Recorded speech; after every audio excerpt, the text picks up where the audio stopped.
Good afternoon, good afternoon, good afternoon, everyone. Welcome to another episode of Spilling Tea. I'm your host, Tiffany Daniels. And yes, folks, we're getting back to that new series that has to do with autistics in the workplace. We are going to start today with going over social communication difficulties, but we're going to basically present this as though we are teaching a manager about these difficulties and what that might actually look like in the workplace so they can recognize it for what it is. Then we're going to do a split. Second video is going to be over the exact same information, but from the perspective of the autistic employee and what issues and what friction pops up because of these issues. And the reason why we're going in depth is, again, everybody gets the Cliff Notes version of what autism is and what it affects.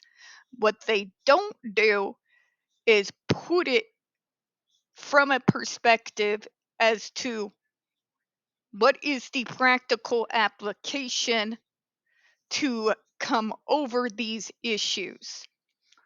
What needs to be coming from the autistic employee's side? What are the things as autistics we need to realize when entering a job with a neurotypical boss? What are the things we need to realize so we're not already misjudging them before get go? Okay. So, this article is from Connect Speech Pathology. Speech pathology is one of the many interventions that they push, especially when you're young, and it is infinitely more useful than ABA. Okay? I can tell you that as not only an autistic from my perspective, but remember, again, as someone who's worked in the field and can literally see the difference between those who stick with the traditional early interventions with an absence of ABA because their parents had ethical concerns about it, and those who did go the ABA route. It's a large subject, as you can see, and this is the first time that I'm really stepping out of my comfort zone here because my comfort zone, what I specialize in, is age transition services. So we're talking from the time you hit freshman in high school till the time you graduate. That is my wheelhouse. I have an ability to be able to obtain, gather, and put in one place resources. It's one of the things that made me a shoo-in for the job with the state. Not that I just have practical information, but I also had outside resources that I could bring to the table. But, anyways, way out of my wheelhouse. This is after the transition age, if you will, or as I like to call it, the primary transition. The biggest shift for you, that jump from high school into the workplace. This is covering specifically the workplace. This is the after, and the after is not covered enough, particularly when you have to take that information of what your diagnosis is and what that means, and you're dealing with someone who is just not as knowledgeable as you. Okay, but let's get started, shall we? Social communication difficulties. An autistic person may encounter various challenges in social communication, impacting their ability to interact effectively with others. To give you point blank example, I can tell you that until my diagnosis, even though I was misdiagnosed with ADHD pretty early on, a circa second grade, I couldn't understand why I wasn't making friends because I didn't view anything that I was doing was any different from any of my other neurotypical peers. So I didn't understand the bullying. I didn't understand the vitriol and the out and out just utter hatred that I was bombarded with from kindergarten all the way up until middle school. Okay? But if I think back on it, we have this absolute social nativity, those of us who are verbal. Okay? What does that mean? That means we don't naturally ingratiate into societal norms the way everybody else does. You want to talk about told about and redirect and told about and redirect and told about and redirect until probably they wanted to pop my head like a zit? Yeah. See, many of us don't have filters. We are going to tell you the exact truth of what we feel, what we think, and what we know. And we are not going to do anything to filter ourselves or, as they say, have tact for somebody's feelings. You should have tact to a point. But the emphasis where us and society are at loggerheads is the insistence that we conform to societal norms that are not natural to us, and the utter hatred that the things that are associated with us are gazed at with such vitriol, and the absolute hatred that doesn't just come from the Republicans but comes from the Democrats as well. Yeah, sorry. Off topic. Off topic. I'm sorry. What I was getting to is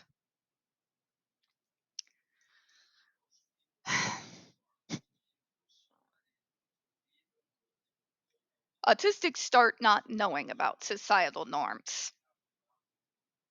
As people continue to insist that we perform them, we begin questioning why, and then everybody just gets real angry at us. And if you're young, you really don't understand why. Because what do they teach you when you're real young? You always have to tell the truth, right? Let me give you an anecdote, and we'll get further into this. I was about 6 or 7 years old. 5 when my mom and dad separated. Thank God. It needed to happen, folks. This is not one of those broken home sob stories. That needed to happen. They were gonna kill each other, and I'm not mincing words here. You know what I'm saying? And I love them both dearly. But anyways, it was not long after he started dating my former stepmother, right? And I just looked at her. It was a completely innocent statement. I didn't mean anything by it. I was not trying to hurt anyone, be vindictive or anything, but I just kind of looked at her and told her my opinion. My mom's prettier than you. I got reamed out and spanked for that. And afterwards, if my dad said, "Well, tell her you're sorry." And I kind of looked at him. And I remember saying this. But I thought you and mom said that I'm always supposed to tell the truth, which made them more angry. I understand that better as an adult, but imagine an autistic child. That's that mixed messaging, you know what I mean? They tell you one thing and then you do it. And they get mad at you because you hurt somebody's feelings. You see where we're going here? It took me years to get out of this almost slavery to other people's feelings while ignoring my own. I had to, because it came to a head when I was 16, folks. But you see what I'm talking about in regards to practical application, right? You can have head knowledge that your kid is disabled. We didn't know what it was at the time. Not a lot of people did. We're talking early 90s here, where there's a miscommunication, right? You can see where wires can easily get crossed, right? Well, that doesn't just go away when you become an autistic adult. It means that you've just survived, and now we have to figure out how to navigate the workplace without alienating ourselves with our boss and coworkers, right? Which may seem easy to most, but for us, it's a Herculean feat. We have all odds against us from day one. If you don't believe me, try it sometime. All right. So, in a situation where you've got that head knowledge, dad had head knowledge, mom had head knowledge, everybody had head knowledge, but with no idea about practical application, this is where wires get crossed, folks. This is where people in the outside world get completely wrong ideas about who we are as autistic people, right? This is where the idea of we're unemotional, unfeeling, unsympathetic comes from, right? It comes from that. As you get older, some things, like that situation there, become easier to navigate. But whereas it might work smoothly in one area, it may still rear its ugly head in others, right? Especially when you've got a boss who's never dealt with anyone like you before, right? So let's continue, shall we? These difficulties can manifest in several key areas. So we're going to talk about this one, number one, nonverbal cues. I'm going to talk specifically to my sales managers here. I got experience with you all. And here's the thing. You cannot apply what you know about neurotypical nonverbal cues to that of an autistic. Give you one of the biggest examples on planet Earth: eye contact, right? What do they tell you about eye contact? Well, it's always from a neurotypical perspective. So, a neurotypical thinks that if you are not eyeballing them when they're talking to you, you are either lying or you are up to something suspicious. And this has been drilled into their heads since they were kids. You have Disney, you have cartoons, you have animated films. All of this driving this home into neurotypical kids day in, day out. And as they get older, same shit that caters to them. This is their world. We're just stuck in it, right? Okay. Now they have an autistic employee for the first time, dealing with an autistic adult. And you're in a coaching. This is sales or otherwise. And you're not eyeballing the manager. And maybe you're not like me and got ridiculously lucky and learned how to look right here on the nose, or right here where the glass bridge is in my case, to look like you're looking them in the eye. So instead, they may look down at their lap. They may be playing with their phones. You assume that they're not listening, lying, or doing something dishonest or planning on it. Because that's what's been drilled into your heads without the realization that you are literally dealing with someone with a completely different brain chemistry than you. That's what I mean by practical, the things you don't realize that you do, and the inherent prejudices that are embedded into you through no fault of your own. You see how a coaching or a meeting with your manager could go south in 0 to 60, right?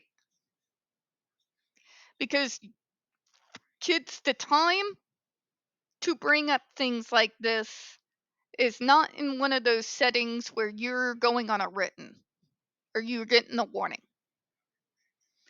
For the love of God and all that's holy, listening to someone who has experience in these things, do not try to do it then. Because when you challenge neurotypicals, they tend to get angry instead of more engaged. They're not us. We can take it and roll with it. They can't. They see it as something disrespectful. You don't care what I have to say. You don't care enough to even pay attention and look me in the eyes and communicate with me. That's what they see. What's going on in actuality is there's no fight at all. I'm not being insubordinate. In fact, many of the folks who have come me to conferences can vouch for me. They did a test during one of my conferences, and was me listening to one of the other keynote speakers while I was working with the state, right? And they did a little test. They had me listen to the opening keynote with full focus, eyes on stage, locked on the person, right? Like everybody else in the room. At the closing keynote, they allowed me to have my phone out and I could be doodling on the Doodle app or coloring on the Color app and just be looking down or doodling, right? On a physical paper instead of on the phone. I do both. I do both. Sorry, not sorry. And I was actually better able to intake all of that valuable information and store it in my mind better when I was not focused solely straight up at the source. Because I'm no longer panicking about missing societal norms. I am no longer worried that if I don't keep perfect eye contact with the presenter, if it looks like they're looking at me, if I don't give all these thousands of social cues that do not occur naturally for me, that these people are going to judge me. When you have that running through your head while you're staring at a stage, any of the information that is given on the stage is going to go through one ear and out the other, which happened when I did when at the end at the other keynote. Not only could I tell them what was discussed, I could give them bullet points. Bullet points, right? You would think it would be the polar opposite. This is what I'm talking about.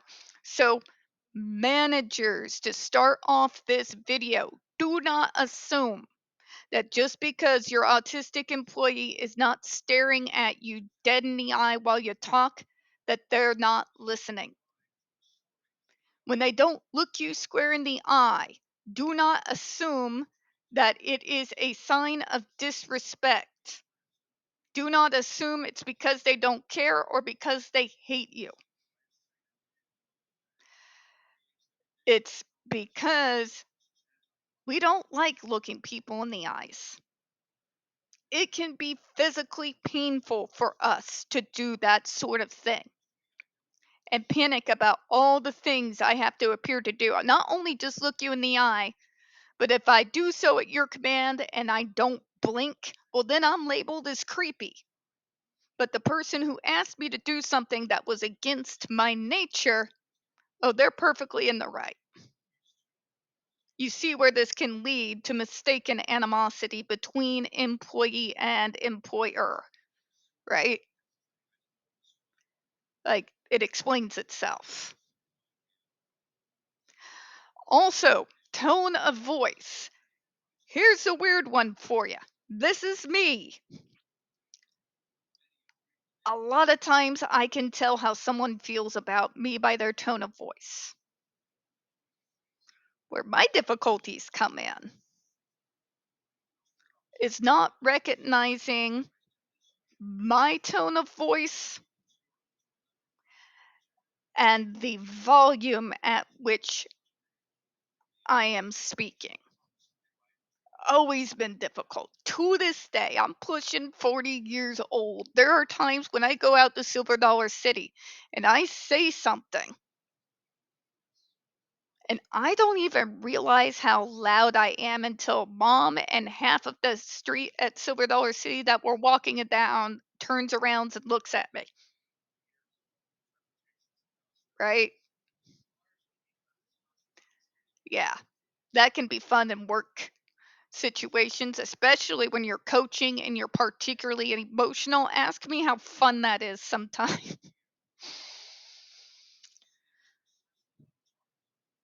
Let's continue, right?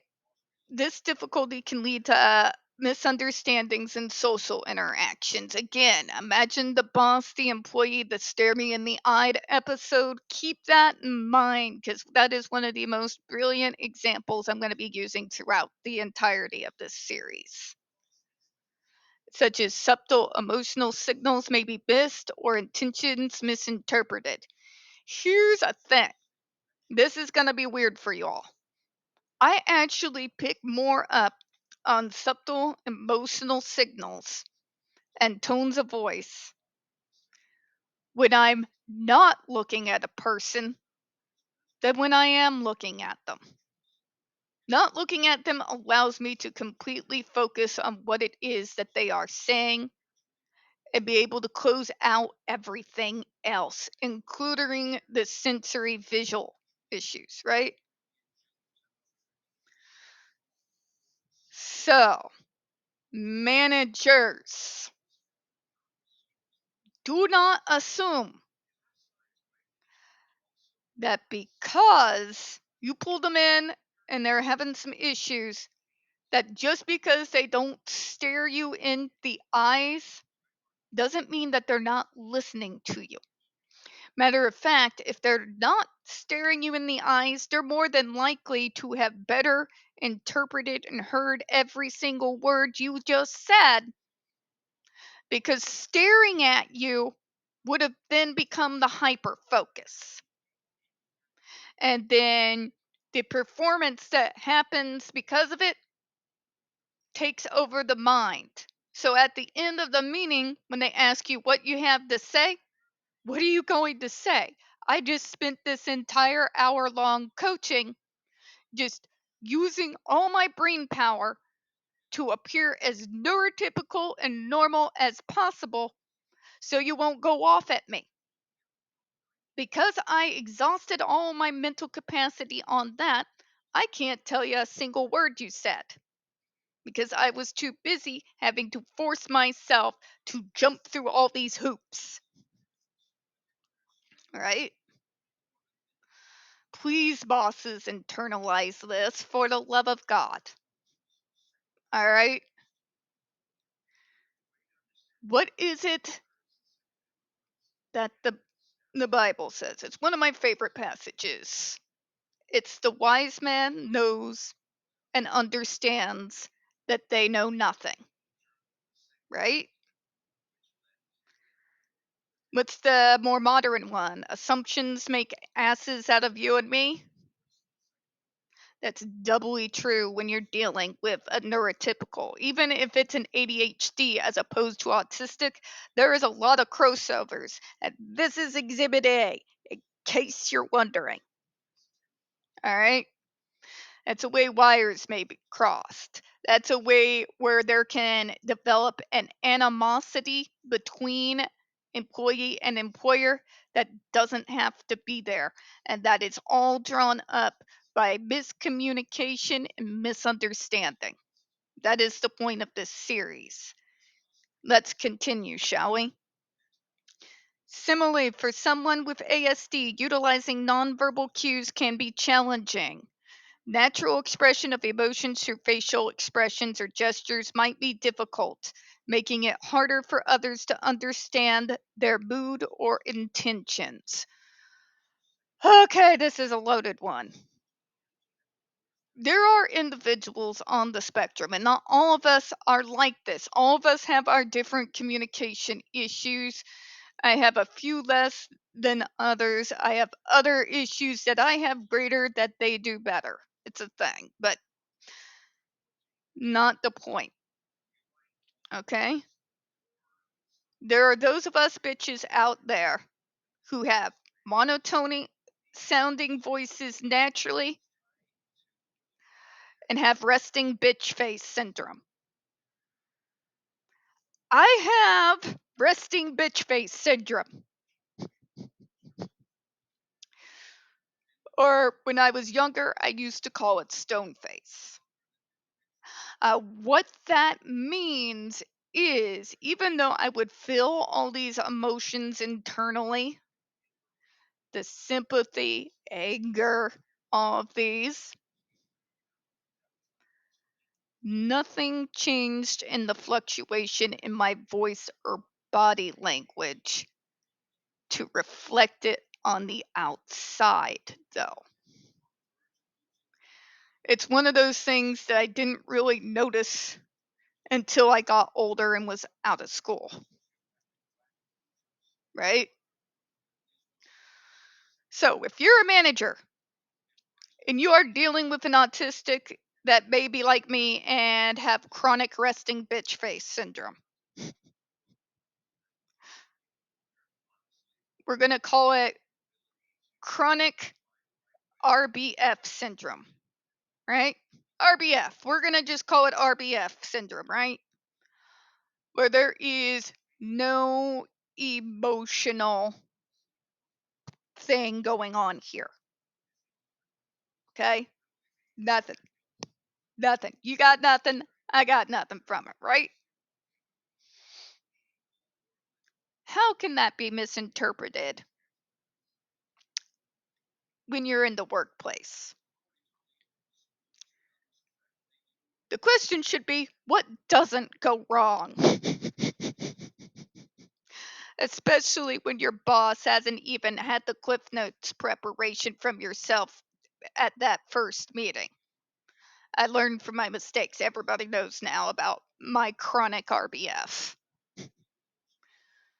If you are an individual and you are a manager and you are telling them something critically important, right? And after you finish relaying your message, you are essentially met with,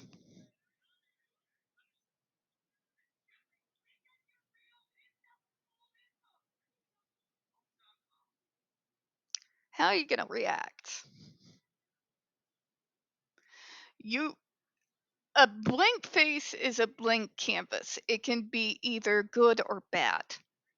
In a managerial position, when they're trying to impart some important facts to you and you are giving them chronic RBF, they're going to assume you don't care, that you didn't hear them, you didn't care to hear them, you don't care what's getting ready to happen.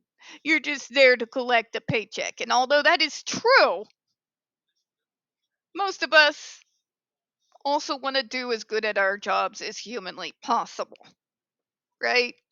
None of us want to be fired. Nobody needs that kind of panic and life change that suddenly. Not even the neurotypicals, right? Yeah. So,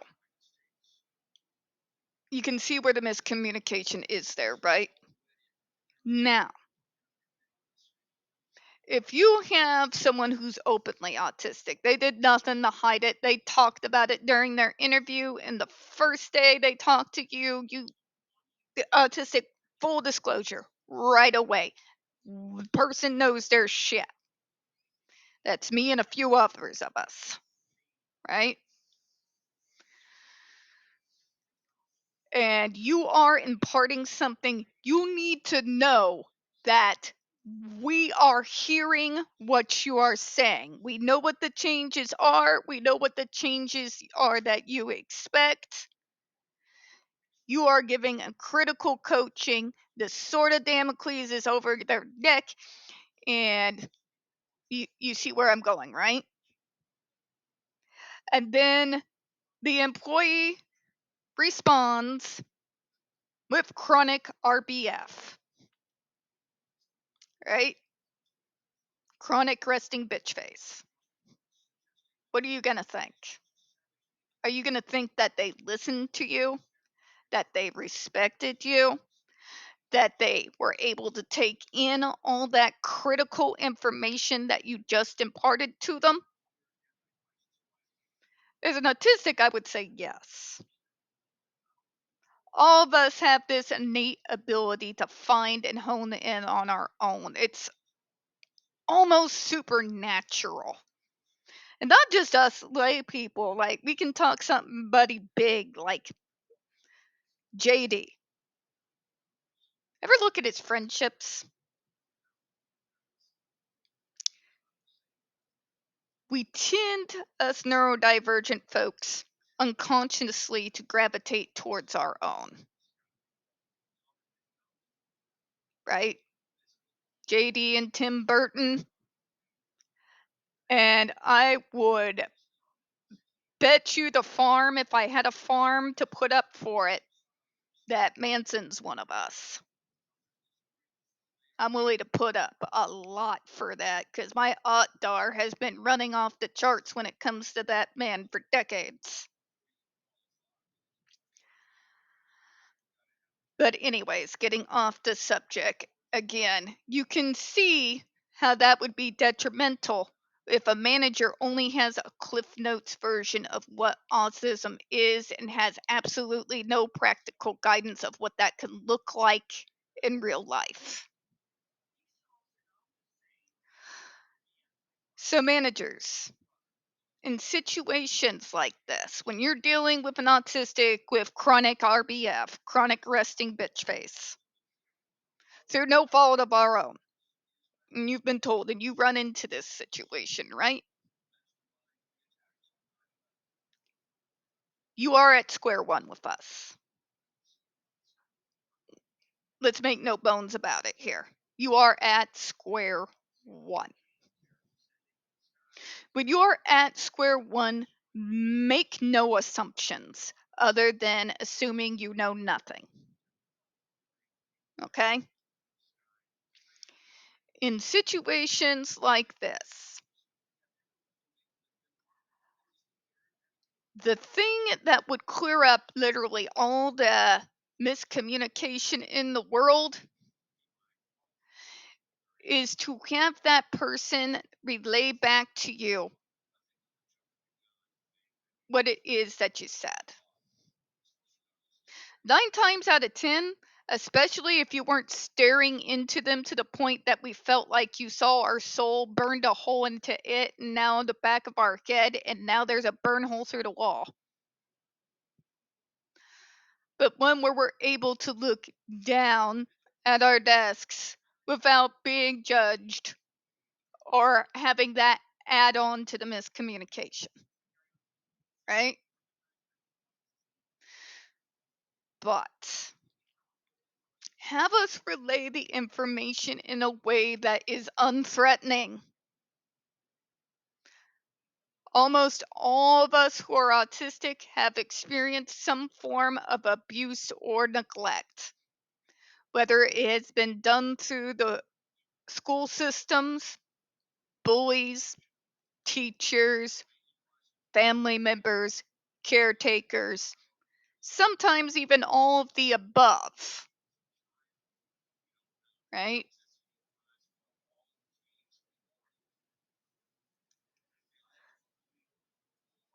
We're paranoid by default. We're paranoid because it's a survival tactic and we've had to be.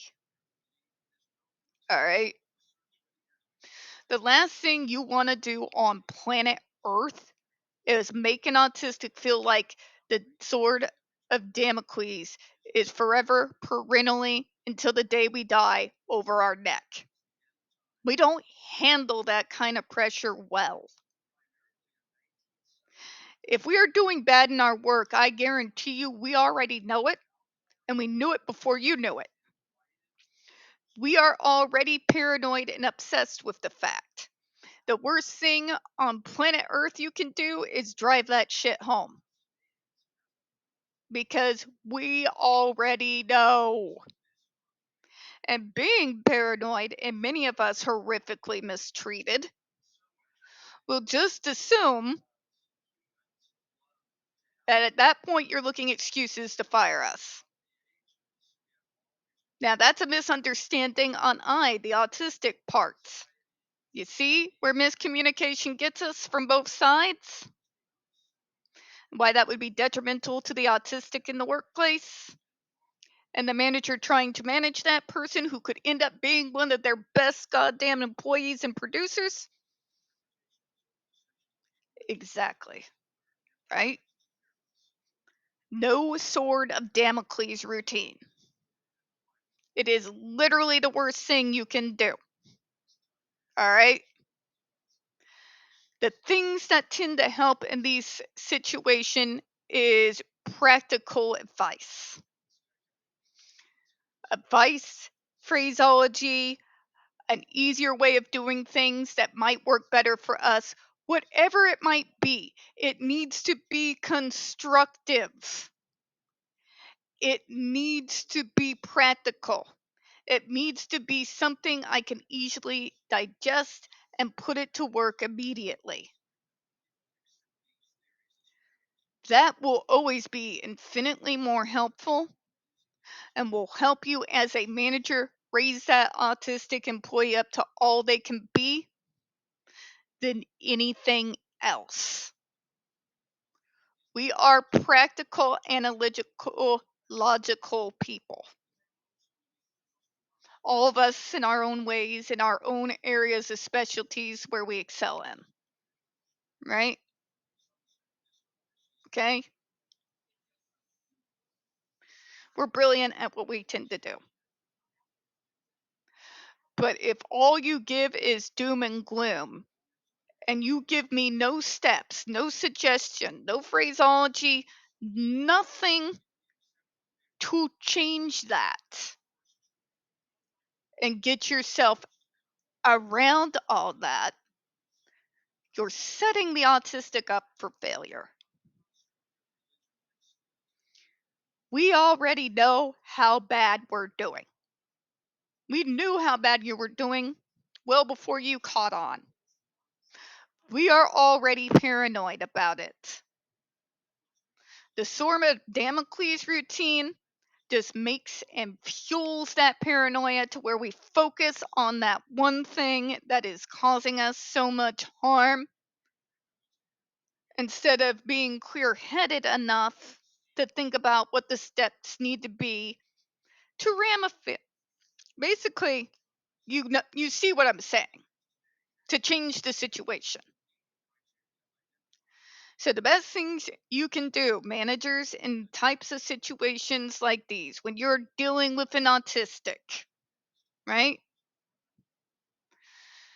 And you're in these types of situations. Number one, what did we learn, kids? The wise man knows he knows nothing. This is where you start. Whatever you think you know about autism and autistics, no, you don't.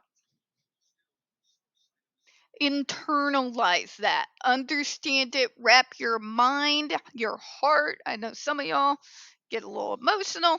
That's fine. I love some of you all to death. You get what I'm saying. Number one, assume nothing. All right. Number two, do not make any decisions in regards to your autistic employee based on preconceived ideas once they fully disclose. Again, back to number one, assume you know nothing because you don't, right? Okay, once we wrap our brains around this, we've gone into the more practical side. What that miscommunication could look like inside the workplace, what it looks like to the manager, and what it actually is. And we've gone over towards the very end here how to remedy at least some of that miscommunication. But here's number one. This is number one. Okay. Talk to your autistic employee. When they give you full disclosure, don't just go ahead and move on from there. This is what I loved about my new boss, by the way. I did full disclosure just like I do with every new manager every single time. But she's a practical woman. And unlike previously, she at least knew enough to ask me questions. What does it look like for me and you to be in a coaching, right? What helps you to get you out of that circular hairspace where you will literally kamikaze yourself? What do we do? Exactly what I'm explaining here is exactly what I told her. I've gone from 9% to 17%, and we're still climbing. Okay? This isn't just clinical knowledge, it's not book knowledge. There is practical application that has been utilized by businesses all over the country. Right? So, managers, when you get a full disclosure, ask questions. When you realize that person is autistic, ask questions. Because more often than not, we have been teaching other people on how to treat with us or deal with us our whole lives. Doctors, teachers, caregivers, community members, everybody and their brother. All right? We are experts on ourselves and our diagnosis, almost to the man and woman, if you will, or trans or non binary and all the other people, right? Okay. So I think that is enough for now. That's on the managerial side. I'm going to be covering the exact same article, the exact same piece for the next video here in a couple of minutes. But I do want to take a second to kind of relax a minute. And then we'll do that second video. And then, very obviously, Tiffany needs a pool day. All right, folks, we don't get very many views on this channel. The few we do tend to get removed from time to time. If you could, folks, please don't forget to hit the like button, hit subscribe. Don't forget to utilize those comments. I appreciate your time. As always, folks, we here at Spilling Tea hope you have a good one. I'll see y'all in a few minutes. Bye bye, everyone.